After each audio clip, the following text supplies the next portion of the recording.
Welcome back to our ICT class. আজকে chapter 2 এর data communication medium নিয়ে আমরা ক্লাস করব এবং আমরা ইতোপূর্বে বেশ কয়েকটি ক্লাসে ডেটা কমিউনিকেশন সিস্টেম নিয়ে আলোচনা করেছি, ডেটা কমিউনিকেশন মেথড নিয়ে আলোচনা করেছি, ডেটা কমিউনিকেশন মোড নিয়ে আলোচনা করেছি। আমাদের আজকে ক্লাসটা হচ্ছে ডেটা কমিউনিকেশন মিডিয়াম এবং এইচএসসি একাদশ এবং দ্বাদশ শ্রেণীর চ্যাপ্টার 2 এর টপিক এগুলো। এবং তোমাদের সামনে ক্লাসটি উপস্থাপন করছি আমি মোহাম্মদ মাজহারুল ইসলাম, লেকচারার, মানিকগঞ্জ সরকারি মহিলা কলেজ।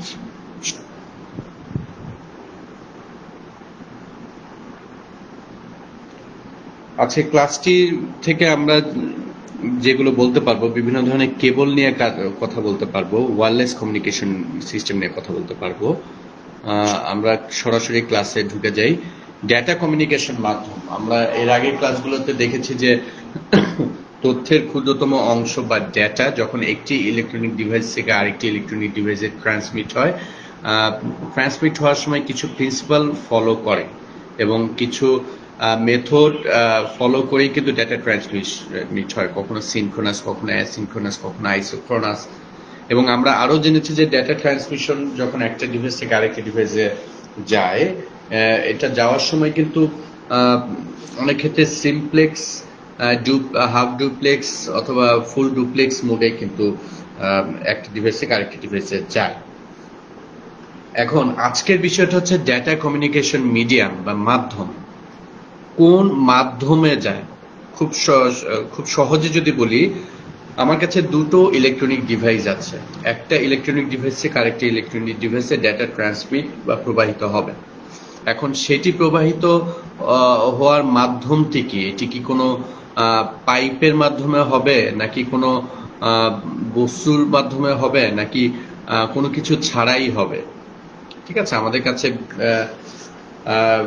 মনে হচ্ছে যে আমরা পরিচিত ইলেকট্রনিক ডিভাইসগুলোর দিকে তাকালে আমরা দেখতে পারবো মূলত কিন্তু দু ধরনের মাধ্যমে ডেটা কমিউনিকেশন হয়।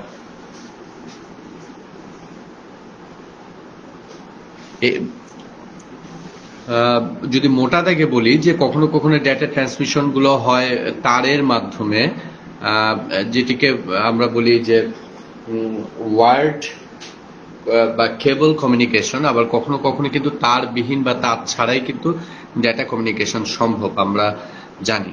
আমরা আস্তে আস্তে দেখবো যে এই মাধ্যমগুলো আসলে মোটা দাগে হচ্ছে দুই ধরনের। একটি হচ্ছে কিছুক্ষণ আগে যেটি বলছিলাম, একটি হচ্ছে ওয়্যার মিডিয়াম বা কেবল বা তারের মাধ্যমে হয়, যেখানে রয়েছে cable, telephone line, fibre optic line এগুলো।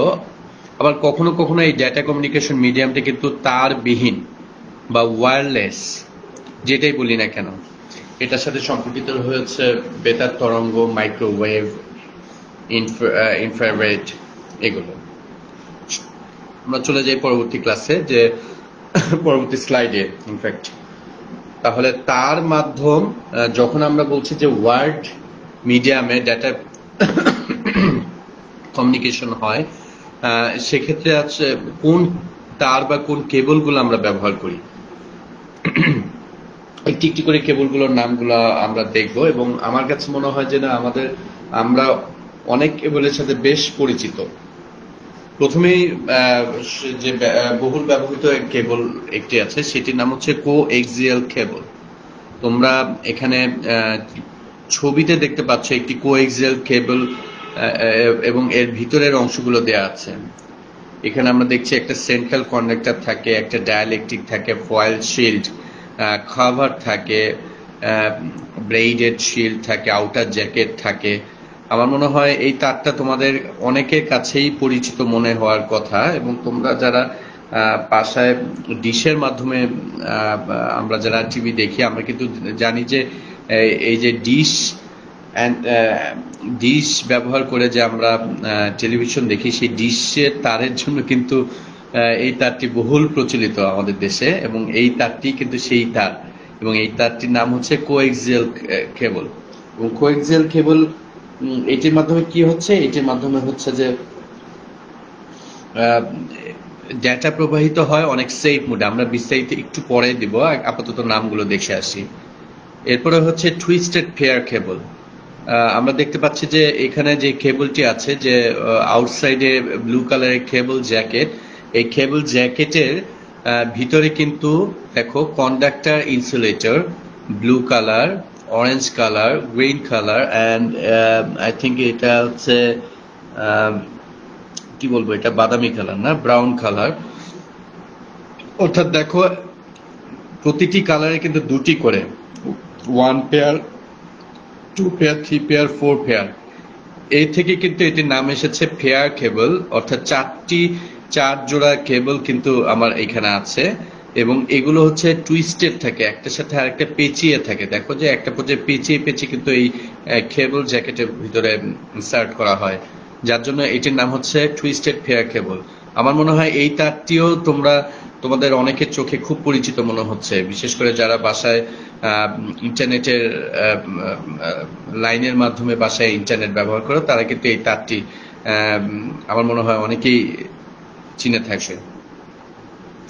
এরপরে রয়েছে fibre optic cable. Fibre optic কেবলটি তোমরা দেখছো যে এটা বেশ অত্যাধুনিক কেবল, এখান থেকে কোনো রেয়ার মতো কিছু একটি নিঃসৃত হচ্ছে। এটির নাম আমার মনে হয় প্রায় সবাই শুনেছি, বাট কেউ দেখেছি কিনা আমি নিজের চোখে দেখি না, আমি এখানে ছবির মাধ্যমে দেখছি। ফাইবার অপটিক্যাল কেবল আমরা বিস্তারিত একটি একটি করে জানবো। First, coaxial cable.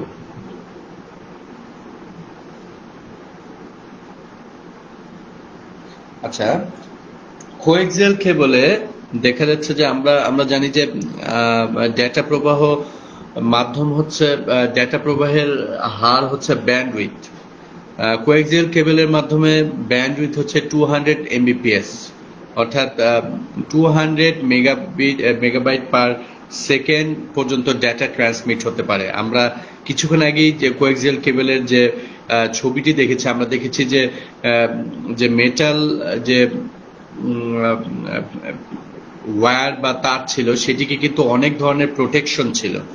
সো এই প্রোটেকশনটার কারণে কিন্তু এই কোএক্সিয়াল কেবলের ট্রান্সমিশন অর্থাৎ ডেটা প্রবাহের লসটা কিন্তু অপেক্ষাকৃত কম। আমরা জানি যে দীর্ঘ পথ যখন একটা ডেটা বা কোনো শক্তি বা যাই প্রবাহিত হোক না কেন, এখান থেকে কিন্তু বিবিধ অনেক কারণে কিন্তু এটা হচ্ছে ট্রান্সমিশন লস্ট হতে পারে। কোএক্সিয়াল কেবলে কিন্তু এই লসটা অনেক কম। কোএক্সিয়াল কেবল দু রকম আছে, একটি হচ্ছে থিন নেট। তোমরা চিত্রটি দেখতে পাচ্ছ যে এখানে একটা central conductor, dielectric blade, outer jacket আছে। আরেকটি হচ্ছে থিকনেট। থিকনেটটা দেখছি যে একটু এখানে প্রোটেকশনটা অনেক বেশি। সেন্ট্রাল কন্ডাক্টরের সাথে ডাইইলেকট্রিক ফয়েল, দুই স্তরের ফয়েল রয়েছে, 2 স্তরের ব্লেড রয়েছে। আমি একটু আগের চিত্রে যাই, দেখো এখানে কিন্তু 1 স্তরের কাভার রয়েছে এবং থিকনেটে কিন্তু 2 স্তরের কাভার রয়েছে। সুতরাং এইটার উপরই কিন্তু নির্ভর করছে এই 2 রকমের থিননেট এবং থিকনেট কোএক্সিয়াল কেবল। আমরা পরের, আচ্ছা, কোএক্সিয়াল কেবলের সুবিধাগুলো দেখি। কোএক্সিয়ালের সুবিধাগুলো হচ্ছে যে এটি হচ্ছে যে আমরা আগেই দেখেছি যে এটির মধ্যে কিন্তু সিগন্যাল যেটি এটিনুয়েশনের পরিমাণ কম, অর্থাৎ সিগন্যাল কিন্তু অপচয় এখানে কম হবে। সিগন্যালের স্থানান্তরের স্পিড কিন্তু বেশি হয় এবং টুইস্টেড পেয়ার কেবল থেকে এটি কিন্তু অনেক দূরত্বে তথ্য প্রদান করা যায়। এবং সবচেয়ে বড় কথা হচ্ছে যে কিছুক্ষণ আগে যেটি বলেছিলাম যে আমাদের কেবল টিভি বা ডিশ অ্যান্ড আমরা যেটিকে বলি ডিশের তার, সেই কেবল টিভি নেটওয়ার্কে কিন্তু আমাদের খুবই পরিচিত এই কোএক্সিয়াল কেবল এবং এটির দামও তুলনামূলকভাবে অন্যান্য তারের থেকে একটু চিপার। কোএক্সিয়াল কেবলের যে ডাউনসাইডস গুলো আছে সেটা হচ্ছে, প্রথমে হচ্ছে যে আমাদের ডেটা ট্রান্সফার এটি কিন্তু তারের দৈর্ঘ্যের উপর নির্ভর করে এবং আমাদের 1 কিলোমিটার প্রতি কিলোমিটারের ডেটা প্রবাহের জন্য কিন্তু রিপিটার প্রয়োজন। আমরা রিপিটার নিয়ে পরে আলোচনা করব। আপাতত রিপিটার সম্বন্ধে এতটুকু ধারণা করে রাখো, রিপিটার হচ্ছে এমন একটি যন্ত্র যেটি ডেটা গ্রহণ করে আবার সেই ডাটাটা ট্রান্সমিট করে দেয়। অনেক ক্ষেত্রে ডেটা একটা পর্যায় পর্যন্ত প্রবাহিত হয়ে আর যেতে পারে না। কোএক্সিয়াল কেবলে কিন্তু 1 কিলোমিটার পর্যন্ত ডেটা পাঠানো যায়, কিন্তু এর বেশি পারা যায় না, আরেকটি রিপিটার ব্যবহার করতে হয়। এবং নেটওয়ার্ক কোএক্সিয়াল কেবলের মাধ্যমে কিন্তু নেটওয়ার্ক ডিভাইসের মধ্যে সংযোগ স্থাপন তুলনামূলকভাবে কঠিন। চলে আসি টুইস্টেড কেবল।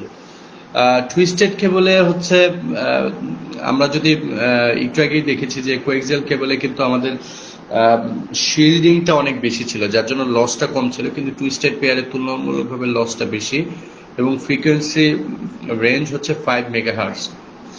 ঠিক আছে। আর আমার টুইস্টেড পেয়ারের ব্যান্ডউইথ বা ডেটা প্রবাহের গতি হচ্ছে 10 এমবিপিএস থেকে 1 জিবিপিএস। আমরা একটু ব্যাক করে দেখি যে আমাদের কোএক্সিয়াল টেবিলের আমাদের ডেটা ট্রান্সফার রেট ছিল 200 এমবিপিএস। ঠিক আছে। আর আমাদের এখানে কি হচ্ছে 10 এমবিপিএস থেকে 1 জিবিপিএস, অর্থাৎ এখানে ভ্যারি করে টুইস্টেড পেয়ারের কোয়ালিটির উপর, অর্থাৎ বিভিন্ন রকমের। আমার যদি কম ব্যান্ডউইথ প্রয়োজন হয় সেরকম টুইস্টেড পেয়ারও আমরা গ্রহণ করতে পারি, বেশি হলেও সেটি আমরা ব্যবহার করতে পারি। আচ্ছা, টুইস্টেড পেয়ার হচ্ছে পেয়ার কেবল এটিও দুরকম দেখা যায়। একটি হচ্ছে যে আনশিল্ডেড টুইস্টেড পেয়ার, মানে এখানে শিল্ড থাকে না, কাভারটা থাকে না, আবরণ থাকে না, যেটিকে বলি আমরা আনশিল্ডেড টুইস্টেড পেয়ার। আরেকটা হচ্ছে শিল্ডেড টুইস্টেড পেয়ার, যেটিকে আমরা বলি এইচটিপি। এখানে কিন্তু অনেক শিল্ড থাকে, প্রত্যেকটা পেয়ার থেকে কিন্তু আলাদা আলাদা করে রাখার জন্য একটি কাভার থাকে। আচ্ছা, আমরা সুবিধা এবং অসুবিধায় চলে যাই। টুইস্টেড পেয়ার কেবলে আমরা হচ্ছে কম দূরত্বে কেবল হিসেবে কিন্তু এটি ব্যাপক ব্যবহৃত হয়। টেলিফোন লাইন অথবা ইন্টারনেট লাইনের জন্য টুইস্টেড পেয়ার কেবল ব্যবহার করা হয়।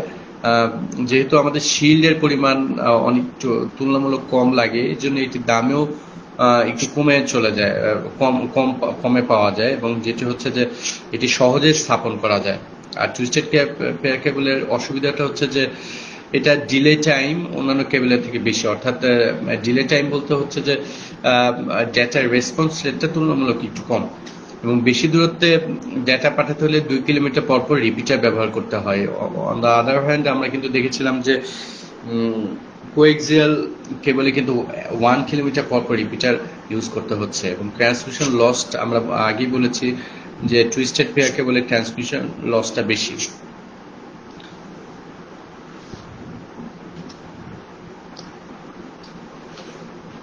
আমরা চলে যাই অপটিক্যাল ফাইবারে। অপটিক্যাল ফাইবারে আমাদের সবচাইতে এখনো পর্যন্ত আবিষ্কৃত তারের মধ্যে সবচাইতে আধুনিকতম, এবং অপটিক্যাল কেবল ফাইবার কেবলের মাধ্যমে কিন্তু সারা দুনিয়ায় যে ডেটা ট্রান্সমিশন একটা বিপ্লব সাধিত হয়েছে। অপটিক্যাল কেবল আসলে বেসিক্যালি হচ্ছে যে ওয়ান কাইন্ড অফ গ্লাস এবং প্লাস্টিক দিয়ে কিন্তু তৈরি। ঠিক আছে। এবং এইটি কিন্তু আলোক রশ্মি পরিবাহী। এখানে কিন্তু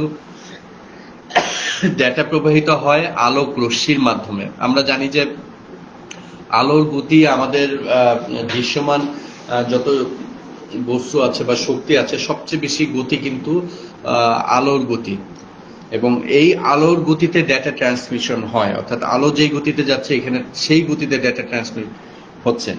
সো এইটা কিন্তু এখনো পর্যন্ত আবিষ্কৃত তারগুলোর মধ্যে সবচাইতে দ্রুতগামী ডেটা ট্রান্সমিশন মাধ্যম। ঠিক আছে। তাহলে ফাইবার অপটিক্যাল কেবল হচ্ছে আলোক রশ্মি পরিবাহী। আমরা বলেছিলাম যে আলোক রশ্মির গতিতে আলোর গতিতে এখানে ডেটা প্রবাহিত হয়। স্বচ্ছ তার, যা সিলিকা, আমরা জানি সিলিকা থেকে কাঁচ তৈরি হতে পারে, কাঁচ তৈরির একটি উপাদান, এবং মাল্টি কম্পোনেন্ট কাঁচ দিয়ে তৈরি। এটা হচ্ছে 1 জিবিপিএস বা তার থেকে বেশি রেটে ডেটা পাঠাতে পারে। আমরা দেখেছি যে এর আগে এগুলোর সাথে যদি আমরা কম্পেয়ার করি, আমরা খুব ইজিলি বুঝতে পারবো যে ফাইবার অপটিক্যাল কেবল কিন্তু সবচাইতে দ্রুত পদ্ধতিতে ডেটা, সবচাইতে দ্রুত রেটে ডেটা পাঠাতে পারে। আচ্ছা, কিছু কিছু নামের সাথে তোমাদের একটু পরিচয় করে দেয় যে অপটিক্যাল ফাইবারে সাধারণত 3টা লেয়ার থাকে। একটি হচ্ছে কোর, তার কোরের উপর শিল্ড হিসেবে ক্ল্যাডিং, এবং তার উপর পুরো অংশটিকে যদি আমরা একত্রে জ্যাকেট বলতে পারি, তাহলে 3টি মূল অংশ: কোর, ক্ল্যাডিং এন্ড জ্যাকেট। জ্যাকেটের মধ্যে হচ্ছে কোটিং থাকতে পারে, কোটিং মানে আবরণ, তারপরে আউটার জ্যাকেট। হাউএভার অপটিক্যাল ফাইবারের মূল স্তর কিন্তু তিনটা: কোর, ক্ল্যাডিং এন্ড জ্যাকেট। আচ্ছা, অপটিক্যাল আগেই বলেছি যে আমরা যে এটি যেহেতু আলোর গতিতে যায়, তাহলে এই যে কাঁচ এবং সিলিকার এই উপাদানগুলোর প্রতিসরাঙ্কের উপর ভিত্তি করে কিন্তু এটিকে তিন রকম হতে পারে। একটা হচ্ছে step index, graded index, monomode fibre. এগুলোর বিস্তারিত আপাতত যাচ্ছি না, ভবিষ্যতে যদি সুযোগ হয় আমি বিস্তারিত তোমাদের এটি নিয়ে আলোচনা করব। তবে আমার মনে হয় তোমরা আপাতত শুধুমাত্র নামগুলো যদি জেনে রাখো সেটি কিন্তু যথেষ্ট হবে। আচ্ছা, এখন হচ্ছে যে কোরের রেডিয়াস অনুযায়ী কিন্তু এই ফাইবার অপটিক্যালকে আবার দুই ভাগে ভাগ করা যায়। একটা হচ্ছে multi mode fibre and single mode fibre. খুবই সংক্ষেপে বলছি যে সিঙ্গেল মোড ফাইবার যেটি রয়েছে, যেটি আমরা 2 নম্বরে আছে, এটি দিয়ে কিন্তু অনলি আর সিঙ্গেল লাইট হচ্ছে প্রক্ষেপিত হয়, অর্থাৎ একটি লাইটের মাধ্যমে কিন্তু এই ডাটাগুলো প্রবাহিত হয়। এটা কোথায়? মোটামুটি টেলিফোন কোম্পানি যাদের খুব হাই ব্যান্ডউইথ ব্যবহার করে অনেক দূরে ডাটা পাঠানোর প্রয়োজন হয়, তারা সিঙ্গেল মোডে কিন্তু ফাইবার ব্যবহার করে কিন্তু ডাটা পাঠায়। আর on the other hand multi mode হচ্ছে যে মোর দেন ওয়ান লাইট থাকে। এখন হচ্ছে এইটা কেন ব্যবহার করা হয় মাল্টিমোড ব্যবহার করার মেইন রিজন যেটা হচ্ছে যে অনেক ক্ষেত্রে দেখা যাচ্ছে অনেক দূর ডাটা পাঠানোর সময় ডাটার কোয়ালিটি রিডিউস করে, কোয়ালিটি কমে যেতে পারে যদি আমরা সিঙ্গেল মোডে পাঠাই। তো মাল্টিমোডে যখন মোর দেন ওয়ান লাইটস ইউজ হয়, সেক্ষেত্রে ডাটার কোয়ালিটিটা কিন্তু সাস্টেইন করতে পারে। এই জন্য কিন্তু মাল্টিমোড ফাইবারে অনেক সময় ডাটা পাঠানো হয়ে থাকে। হাওয়েভার ফাইবার অপটিক্যালের বৈশিষ্ট্যগুলো বলি, কতগুলো আমরা এর মধ্যে আলোচনা করেছি। ফাইবার অপটিক্যাল কেবলের যে ডাটা প্রবাহের গতি, এটা আলোর গতির সমান। একসাথে অনেক তথ্য প্রেরণ করা যায়, এখানে শক্তির অপচয় হয় না বললেই চলে। এবং এটা হচ্ছে রাসায়নিক নিষ্ক্রিয়তা। আমরা জানি যে আলোর গতিতে কাঁচ এবং মোটামুটি ধরনের সিলিকা দিয়ে জিনিসটা তৈরি হচ্ছে, যার জন্য এটা কি হচ্ছে, রাসায়নিক নিষ্ক্রিয়তা কিন্তু এটিকে দীর্ঘস্থায়ী করতে রাখতে সাহায্য করে। ডেটা ট্রান্সমিশন হার অত্যন্ত বেশি। নেটওয়ার্কের ব্যাকবোন, নেটওয়ার্ক নিয়ে আমরা পরে আলোচনা করব, সেটির ব্যাকবোন বা নেটওয়ার্কের একটি স্ট্রাকচার তৈরি করতে এটি ব্যবহার করা হয়। ডেটা সিগন্যাল পরিবর্তন হয় না, এমনকি ডেটার কোয়ালিটিও রিডিউস হয় না। আর হচ্ছে যেটি বলছিলাম যে যেহেতু এটি ছিল রাসায়নিক নিষ্ক্রিয়তা থাকার জন্য পরিবেশের তাপ, চাপ এইগুলোর জন্য ডেটা আদান প্রদান বাধাগ্রস্ত হয় না এবং আকারে যথেষ্ট ছোট। অনেক দূরে দূরে রিপিটার স্থাপন করতে হয়, যেহেতু প্রতিবার ডেটা ট্রান্সমিটারে অনেক দূরত্ব পর্যন্ত ডেটা পাঠানো যায়, রিপিটারগুলো কিন্তু দূরে দূরে স্থাপন করলেই হয়। এবং যেটা হচ্ছে যে নিরাপত্তা এবং গোপনীয়তা কিন্তু এখানে সাস্টেইন করা যায়। ফাইবার অপটিক্যাল কেবলের অসুবিধার কথা যদি বলি, যে আমরা জানি যে এটা কাঁচ আর সিলিকা দিয়ে তৈরি, দ্যাটস ওয়াই এটা কিন্তু অন্যান্য তার, যেমন আমরা ইউ আকৃতির যে কোনো ভাবে আমরা বেন্ড করতে পারি, এটি কিন্তু এরকম বেন্ড করা যায় না। ডেফিনেটলি যেহেতু সবচেয়ে লেটেস্ট টেকনোলজি এবং খুবই অনেক এক্সপেন্সিভ এটা, আর ন্যাচারালি এটা ইনস্টল করাটাও কিন্তু তুলনামূলকভাবে কঠিন। আমরা দেখতে পাই যে আমাদের ডিশের কেবলগুলো বা ইন্টারনেটের কেবলগুলো কিন্তু ইচ্ছে করলে আমরাও অনেক সময় সেট আপ করতে পারি, বাট এটা ইনস্টলেশনটা তুলনামূলক অনেক জটিল। চলে যাই হচ্ছে যে আমরা এতক্ষণ আলোচনা করলাম তার যুক্ত, সবগুলো তার নিয়ে বা ওয়্যার নিয়ে কথা বলেছি। এখন আমরা চলে এসেছি ওয়্যারলেস বা তারবিহীন কমিউনিকেশন মাধ্যম। তথ্য প্রযুক্তির এই যুগে এসে কিন্তু আমরা তারবিহীন কমিউনিকেশন মাধ্যমের সাথে বেশ পরিচিত এবং আমরা প্রতিনিয়ত কিন্তু তারবিহীন কমিউনিকেশন মাধ্যমে ডেটা আদান প্রদান আমরা নিজেরাই করছি।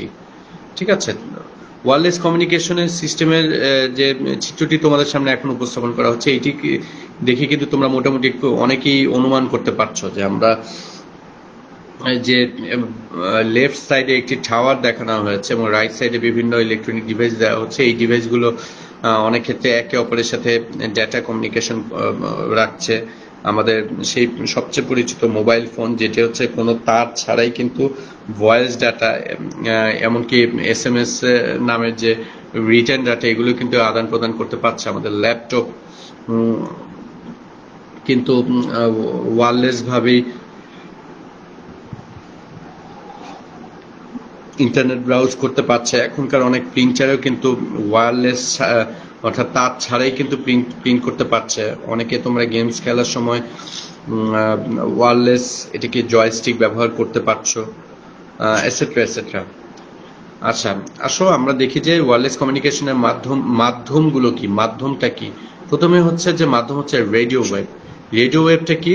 রেডিও ওয়েভটা হচ্ছে 10 কিলোহার্জ থেকে 1 গিগাহার্জের মধ্যে যে তড়িৎ চুম্বকীয় তরঙ্গ, যেটিকে বলে ইলেকট্রিক ম্যাগনেটিক স্পেকট্রাম, এইটা হচ্ছে রেডিও ওয়েভ। রেডিও ওয়েভ হচ্ছে, এটাও হচ্ছে একটু ওয়্যারলেস ট্রান্সমিশন মিডিয়া, যেটি হচ্ছে ফ্রিকোয়েন্সি সিগন্যালের মাধ্যমে ডেটা ট্রান্সমিট করে থাকে। একটু আমরা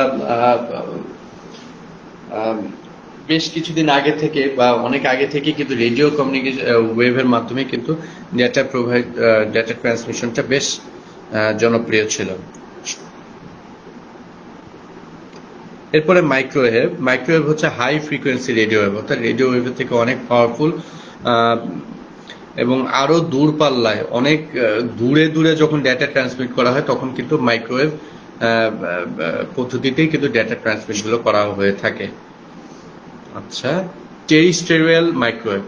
টেরিস্টেরিয়াল মাইক্রোওয়েভে হচ্ছে ভূপৃষ্ঠের উপরে, এই যে তোমরা ভূপৃষ্ঠের উপর অনেকগুলো ট্রান্সমিটার এবং রিসিভারের মাধ্যমে কিন্তু ডেটা রিপিট করে করে করে করে ডেটাগুলো পাঠানো হয়।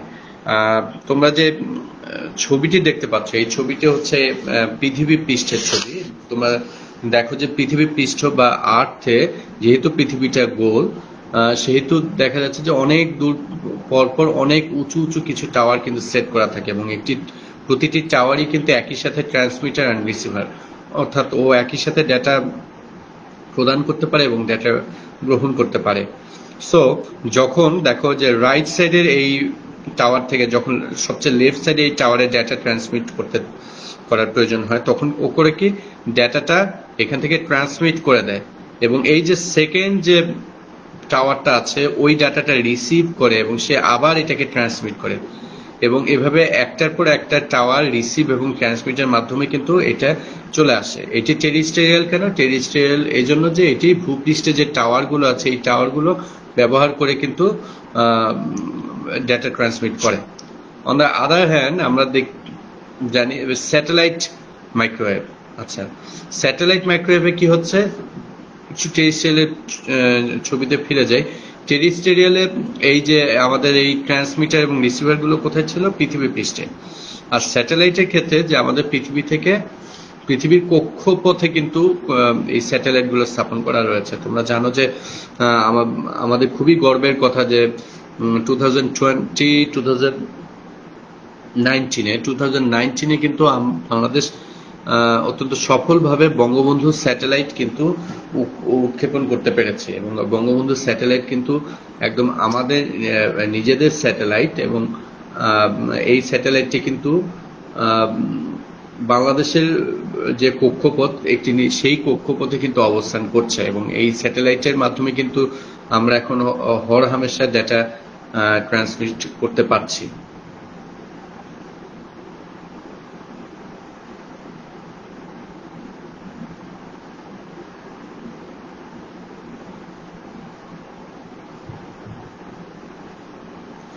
আচ্ছা, তাহলে যে প্রসঙ্গে ছিলাম যে স্যাটেলাইট ট্রান্সমিটের ক্ষেত্রে কি হচ্ছে, স্যাটেলাইট ট্রান্সমিটের ক্ষেত্রে আচ্ছা একটু রেকটিফিকেশন আছে যে আমাদের বঙ্গবন্ধু স্যাটেলাইট যেটা আমরা লঞ্চ করতে পেরেছি সেটি লঞ্চ করতে পেরেছিলাম যে 2018 অর্থাৎ 2018 সালের 12 মে, আমাদের সেই গর্বের দিন যে 2018 সালেই কিন্তু আমরা একটি স্যাটেলাইটের মালিক হয়ে যেতে পেরেছি, যেটি হচ্ছে বঙ্গবন্ধু স্যাটেলাইট। হাওয়েভার যেখানে আমরা ছিলাম যে স্যাটেলাইট কমিউনিকেশনের ক্ষেত্রে যে পৃথিবীর কক্ষপথে কিন্তু একটি স্যাটেলাইট থাকে এবং এই ডেটাগুলো কিন্তু এই স্যাটেলাইটের মাধ্যমে রিফ্লেক্ট হয়ে এক জায়গা থেকে আরেক জায়গায়, এক রিসিভার থেকে আরেক রিসিভারে চলে আসে। তাহলে কি হচ্ছে, স্যাটেলাইট ট্রান্সমিশন যেখানে কেবল ট্রান্সমিটারে শক্তিশালী receiver, transmitter, antenna, VSAT, solar power, receiver এগুলো ব্যবহার করে কিন্তু ডেটা ট্রান্সমিশন হয়ে থাকে। ঠিক আছে, তাহলে যেখানে আমরা তার ব্যবহার করতে পারছি না, যেখানে হচ্ছে রেডিও ওয়েভ ব্যবহার করতে পারছি না, সেখানে কিন্তু আমরা আরো শক্তিশালী স্যাটেলাইট বা কৃত্রিম ভূগ্রহের মাধ্যমে কিন্তু আমরা ডেটা কমিউনিকেশন ইনিশিয়েট করতে পারছি। আচ্ছা, স্যাটেলাইট নিয়ে যেহেতু আমরা কথা বলছিলাম, স্যাটেলাইটের কিছু সুবিধা নিয়ে আমরা কথা বলি। স্যাটেলাইট পৃথিবীর কক্ষপথে যে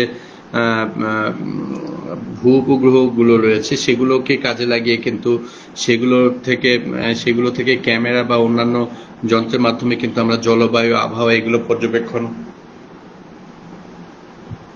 করার কাজ করতে পারি। আমরা টেলিভিশন সম্প্রচার বা রেডিও যোগাযোগের ক্ষেত্রে কিন্তু স্যাটেলাইট ব্যবহার করা হয় এবং যেটা ভেরি ইম্পর্ট্যান্ট হচ্ছে প্রতিরক্ষা কাজে কিন্তু স্যাটেলাইটের ব্যবহার দিনকে দিন বেড়ে চলেছে। এবং তোমরা জানো যে বিশ্বের শক্তিশালী দেশগুলো কিন্তু স্যাটেলাইটের মাধ্যমেই কিন্তু তাদের প্রতিরক্ষার একটা ওভারওয়েলমিংলি ওয়ার্ক তারা কিন্তু সম্পাদন করে থাকে। ইন্টারনেট যোগাযোগ, বিভিন্ন অভ্যন্তরীণ যোগাযোগ, গ্যালাক্সি এবং মহাশূন্যের বিভিন্ন বিষয় অবজারভেশনের জন্য জিপিএস বা গ্লোবাল পজিশনিং সিস্টেমের মাধ্যমে অবস্থান নির্ণয় করার কাজে কিন্তু স্যাটেলাইটের ব্যবহার হয়ে আসছে। স্যাটেলাইট কমিউনিকেশনের যে সুবিধাগুলো সেগুলো নিয়ে আমরা কথা বলছিলাম, যে বিপুল পরিমাণে ডাটা আদান প্রদান সম্ভব এবং আমরা জানি পৃথিবীর বিভিন্ন প্রান্তের লোকজন কিছু একই সাথে কাছাকাছি থাকতে পারে। আমরা এখন আসলে স্যাটেলাইটের প্রযুক্তি ব্যবহার করে কিন্তু বিশ্বের যে কোনো জায়গায় কিন্তু আমরা যোগাযোগ করতে পারছি একে অপরের সাথে। এবং যেটি বলা হয়েছিল, প্রতিরক্ষা ব্যবস্থা কিন্তু স্যাটেলাইট ক্রমশ তার গুরুত্ব বৃদ্ধি করছে।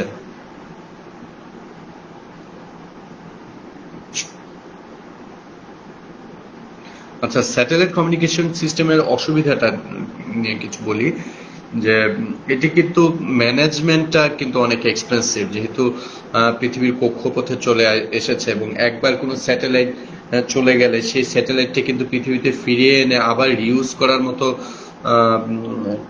টেকনোলজিক্যাল ক্যাপাবিলিটি এখনো পৃথিবীর হয়ে ওঠেনি। যার জন্য দেখা যাচ্ছে যে এত এক্সপেন্সিভ একটি স্যাটেলাইট পাঠিয়ে দেওয়ার পর এবং এটির যখন মেয়াদ শেষ হয়ে যায় সেটি কিন্তু মহাশূন্যে আবর্জনা হিসেবেই থেকে যায়। সিগন্যাল ডিলে অনেক ক্ষেত্রে যে স্যাটেলাইট কমিউনিকেশনে একটি কমন প্রবলেম, যেটা হচ্ছে যে যেহেতু অনেক দূরে পৃথিবীর কক্ষপথে সবকিছু ওভাবে ওখান থেকে কন্ট্রোল সবসময় করা সম্ভব হয় না। যেটা হচ্ছে যে স্যাটেলাইট কমিউনিকেশনে যখন আমাদের ওয়েদার যখন খুব খারাপ থাকে বা অনেক ক্ষেত্রে এটিকে বলে সানস্পট, নির্দিষ্ট কোনায় যদি সানস্পট বা সান রে যদি আসে তখন কিন্তু স্যাটেলাইট সেবা কিন্তু বাধাগ্রস্ত হতে পারে। আমরা কিন্তু বছরে 2-1 কিন্তু এরকম আমরা অভিজ্ঞতার সম্মুখীন হই, যখন দেখা যায় টিভি চ্যানেলগুলো বলে যে কোনো স্যাটেলাইট সৌর সানস্পটের বিচ্যুতির কারণে হয়তো আমাদের কোনো স্যাটেলাইটের মাধ্যমে কোনো কি বলবো কেবল নেটওয়ার্কে কোনো প্রোগ্রাম বা কোনো লাইভে চলা খেলা দেখাতে অসুবিধা হয়ে থাকে, সেরকম অ্যানাউন্সমেন্ট কিন্তু তারা দিয়ে থাকে। এরপরে চলে আসি যে ইনফ্রারেড ওয়্যারলেস কমিউনিকেশনের কিছুদিন আগ পর্যন্ত একটা জনপ্রিয় মাধ্যম ছিল ইনফ্রারেড।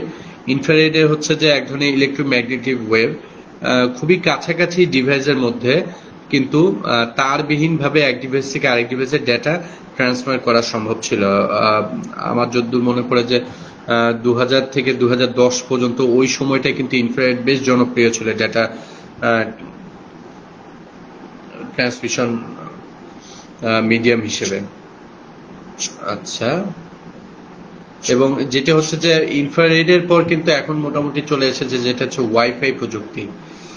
ঠিক আছে, ওয়াইফাই প্রযুক্তি যেটা আমাদের কাছে খুবই জনপ্রিয় হয়ে গিয়েছে, যেটা হচ্ছে যে ইনফ্রারেডের থেকে কিন্তু ওয়াইফাই কমিউনিকেশনটা এবং ব্লুটুথ কমিউনিকেশনটা অনেক বেশি শক্তিশালী হয়ে এসেছে, এবং ওয়াইফাই কমিউনিকেশনের মাধ্যমে কিন্তু আমরা তারবিহীন ভাবে অত্যন্ত দ্রুত গতিতে এক জায়গা থেকে আরেক ডিভাইসে ডেটা ট্রান্সমিট করতে পারে। এবং এর পরবর্তীতে ওয়াইমেক্স একটি প্রযুক্তি যেটি পৃথিবীর অনেক জায়গায় পৌঁছে গিয়েছে, আমাদের দেশেও আস্তে আস্তে চলে আসছে। সেটা হচ্ছে যে কোনো একটি নির্দিষ্ট এলাকায় অত্যন্ত শক্তিশালী তারবিহীন ডেটা কমিউনিকেশন মিডিয়াম। মোটামুটি আমরা প্রায় শেষের পথে আছি, ক্লাসের শেষের পথে চলে এসেছি। যে আমরা আজকে ডেটা কমিউনিকেশন মাধ্যম নিয়ে আলোচনা করেছি। আমরা তারবিহীন এবং তার যুক্ত দু ধরনের ডেটা কমিউনিকেশন নিয়েই, ডেটা কমিউনিকেশন মিডিয়াম নিয়েই কথা বলেছি। এবং আমাদের পরবর্তী ক্লাসে আমরা আশা করছি নেটওয়ার্কিং এ চলে যাব। আমরা নেটওয়ার্কিং নিয়ে কথা বলবো। তো তোমরা ঘরে বসে আমাদের সমস্ত ক্লাস করতে পারো। তোমাদের ক্লাস সম্বন্ধে তোমাদের মতামত অথবা ক্লাস সম্বন্ধে তোমাদের যে অনুভূতি সেটি তোমরা নিচে কমেন্ট বক্সে লিখে দিতে পারো। এবং তোমাদের জন্য বলা হচ্ছে যে আমাদের সমস্ত ক্লাসই কিন্তু রেকর্ডেড অবস্থায় তোমরা আমাদের ফেসবুক পেজে, ইউটিউব পেজে কিন্তু তোমরা পেয়ে যাবে। সুতরাং তোমরা বাড়ি বসেই কিন্তু এই করোনা প্যান্ডেমিকের মধ্যে সমস্ত ক্লাসগুলো কিন্তু অংশগ্রহণ করতে পারো এবং তোমাদের পরীক্ষার প্রস্তুতি গ্রহণ করতে পারো। So stay home, stay safe. আজকে ক্লাস এ পর্যন্ত। আল্লাহ তোমাদের সবাইকে ভালো রাখুক। আল্লাহ হাফেজ।